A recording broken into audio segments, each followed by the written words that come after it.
چەند ڕۆژێکە خولی هاوینەمان دەست پێ کردووە بەڕێزت هێشتا پەیوەندیت نەکردووە. خەممە خۆ هێشتا هەر لە سەرەتاکانداین بێخەم بە لەوەی کە دەتوانین بۆت خڕ بکەینەوە ئەم چەوانەیە خوێندراوە بۆت خڕ بدەکەین و ناهێڵین دواکەوی و یارمەتی دەردەبین بۆ کە بە نەڕێی دڵخوازی خۆت بێ ئینشاءالله. چاوەڕێتین.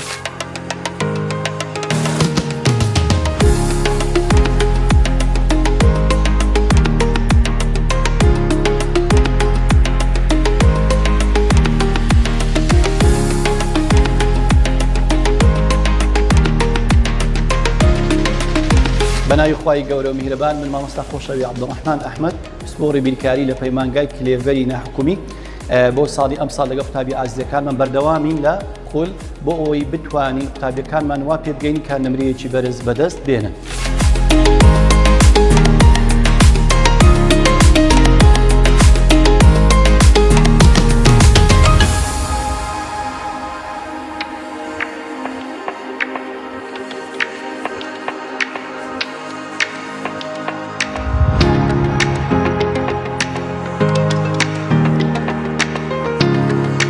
بەناوی خۆی گەورە من مامۆستا ئاسۆ فەرحان پسپۆڕی فیزیا لە ئامادەی کلێڤەری ناحکومی بۆ ساڵی خوێندنی 2025-2026 لەگەڵتان دەبین بە بەردەوامین لە خولی هاوینەی پۆلی 12 بە هیوای سەرکەوت.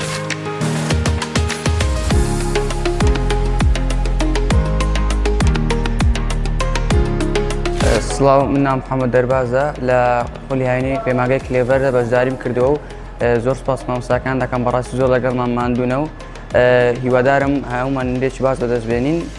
سوپاس مامۆستاکانش دەکەم.